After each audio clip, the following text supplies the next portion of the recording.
गांव के एक पुराने प्यारे से घर में दादी रहती थी। सुबह का नर्म सा रोशन वक्त था। घर की आंगन में जैन, हरीम, आरिफ और दो छोटे कजिन्स लट्टू खेल रहे थे। दादी चूल्हे पर चाय बना रही थी। हरीम बोली, दादी आज कोई कहानी सुनाएंगी? दादी मुस्कुराते हुए बोली, कहानी? आज तुम्हें कहानी नहीं, एक राज दिखाती हूँ। बच्चे एक्साइटेड होकर दादी के पीछे पीछे चल पड़ते हैं।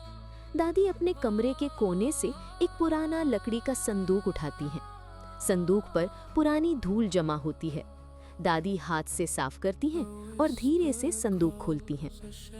संदूक के अंदर एक पुरानी तस्बीह, एक दिया और एक पुराना कागज होता है। जैन हैरान होकर पूछता है, दादी ये क्या है? दादी प्यार से कहती हैं, ये तुम्हारे परदादा का संदूक है और इस कागज में उनकी 3 नसीहतें लिखी हैं। जो कोई इन पर अमल करे उसकी जिंदगी रोशन हो जाती है। दादी कागज उठाती हैं और बच्चे ध्यान से सुनते हैं। दादी पढ़ती हैं, पहली नसीहत, सदका हर रूप में होती है, पैसे से भी और मदद से भी। दूसरी नसीहत, सच बोलने से दिल हल्का होता है। तीसरी नसीहत, नमाज से जिंदगी में सुकून आता है। बच्चे एक दूसरे को हैरान नजरों से देखते हैं। थोड़ी देर बाद सब बच्चे आंगन में खेल रहे होते हैं।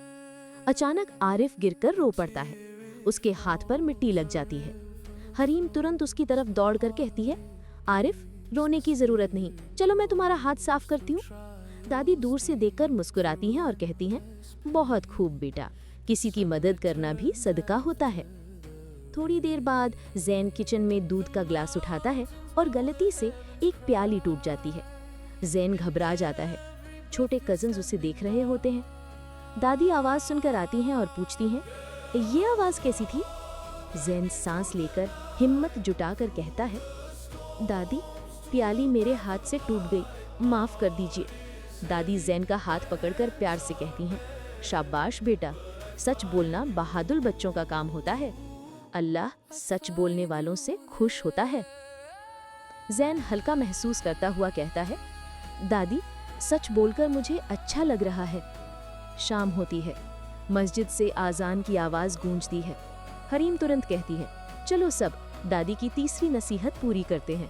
आज हम सब मिलकर नमाज पढ़ेंगे। सब बच्चे वुज़ू करते हैं। आरिफ ज़्यादा पानी उड़ा देता है। एक कज़न मुंह की बजाय सिर पर पानी डाल देता है। सब हंसी में वुज़ू पूरा करते हैं।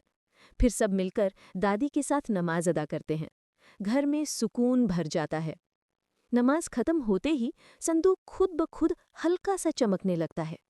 धीरे धीरे पूरा कमरा नूर से भर जाता है। बच्चे हैरान होकर संदूक देखते हैं।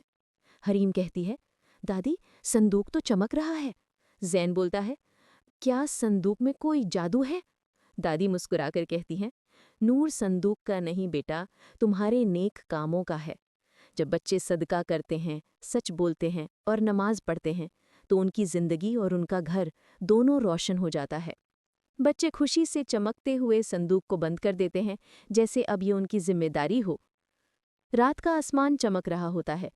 कैमरा पूरे घर के ऊपर उठता है और दादी की आवाज़ हल्की सी गूंजती है, बच्चों, नूर का संदूक हर घर में होता है, बस ज़रूरत होती है नेक काम करने की। आज तुमने कितना नूर कमाया और इस तरह एक छोटी सी नेकी ने पूरे घर को रोशन कर दिया।